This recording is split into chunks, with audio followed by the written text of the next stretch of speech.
Welcome to the Nightly Nuge. And welcome back to another edition of the Nightly Nuge. Good evening, Ted. Good evening to you, Keith. I may be a little bit more glowing and effervescent tonight because I shot a beautiful doe with my Matthews bow yesterday, and the back straps are flowing at the Nugent household. So celebrate it every day, everybody. You know, I've got a topic I want to talk to you about, but I did want to kind of just talk about a little heartwarming story out of Kentucky, you know, who went through those devastating tornadoes.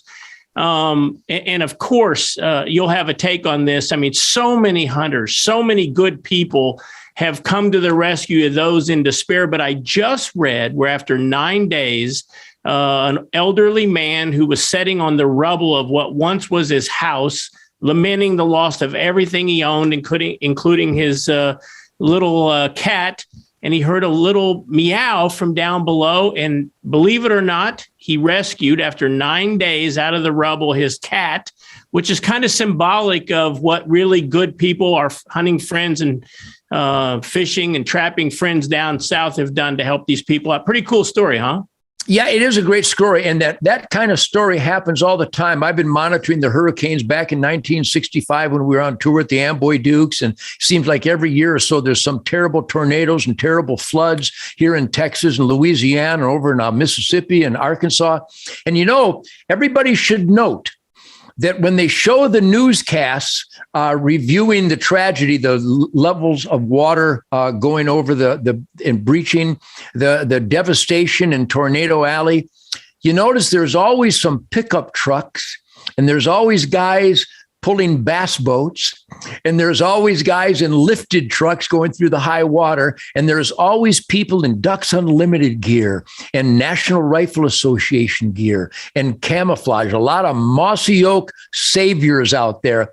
Every time there is a problem and a weather condition that threatens life and property, it is indeed hunters, fishermen, and trappers, especially those duck hunters. They're always bringing boats into the flooded area. But that represents the heart and soul of God, family, country, being there for your fellow Americans. It's always represented best and most emphatically by the hunting, fishing, and trapping families of this country, because I've known these people all my life. And whenever someone is in need, you will find a hunter, a fisherman, and a trapper who's a rugged individual who knows how to operate tools, knows how to improvise, adapt, and overcome, and save people from life-threatening conditions. So everyone should note that, and maybe even initiate that dialogue at the next family dinner table and celebrate that the best people in the world are hunters, fishermen, and trappers. And there's a lot of other great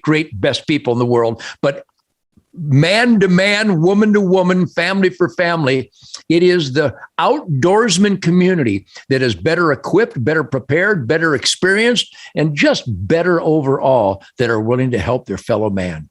There you have it. You're up to speed again today. And if you come back tomorrow night, you're going to get a little bit more of the Nightly Nuge. Well, Ted, glad you're finally telling it like it is. Keith, God bless, Godspeed, and God bless America. I love this country.